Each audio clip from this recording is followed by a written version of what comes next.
जो ये शास्त्र विरुद्ध मनमाने कर्मकांड करते व करवाते हैं वे मोक्ष प्राप्त नहीं कर पाते, बल्कि वे प्रेत बनकर गया स्थान पर प्रेत शिला पर बैठे होते हैं। क्योंकि श्रीमद् भगवद गीता अध्याय 16 श्लोक 23 में स्पष्ट कहा गया है कि शास्त्र विधि को त्याग कर जो व्यक्ति मनमाना आचरण करते हैं उन्हें न सुख प्राप्त होता है, न ही उनकी कोई गति अर्थात मोक्ष होता है, जिससे सिद्ध होता है कि श्राद्ध पिंडदान करने से पितरों की मुक्ति संभव नहीं है और यह शास्त्रों के अनुसार सही भी नहीं है। दर्शकों, अभी आपने गीता जी में देखा कि श्राद्ध आदि कर्मकांडों को करने के लिए गीता में मना किया गया है। साथ ही 18 पुराणों में से एक मार्कंडेय पुराण गीता प्रेस गोरखपुर से प्रकाशित के पेज नंबर 250 से 251 पर रौच्य मनु की उत्पत्ति कथा में लिखा है कि एक रुचि नामक ऋषि था। वह ब्रह्मचर्य का पालन करते हुए वेदों अनुसार साधना करता था। उसने विवाह नहीं कराया था।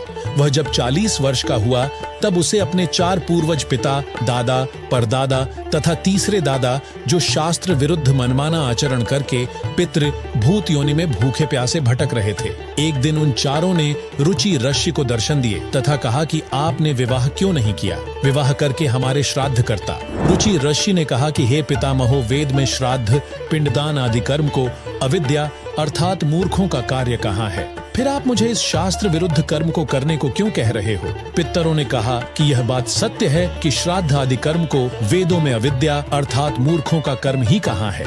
इससे स्पष्ट है कि हमारे धर्मशास्त्र पवित्र चारों वेद व इन्हीं चारों वेदों के संक्षिप्त रूप श्रीमद् भगवद गीता में श्राद्ध आदि कर्मकांडों को करने की अनुमति नहीं है, जबकि जितने भी हिंदू साहेबान हैं वे भक्त समाज को शास्त्र विरुद्ध ज्ञान देकर उनके मानव जीवन के साथ धोखा कर रहे हैं। इसलिए सभी हिंदू भाई समय रहते संभल जाओ और इस धोखे से बचो। अधिक जानकारी के लिए संत रामपाल जी महाराज YouTube चैनल पर विजिट करें और साथ ही प्ले स्टोर से संत रामपाल जी महाराज एप्लीकेशन को फ्री में डाउनलोड करें।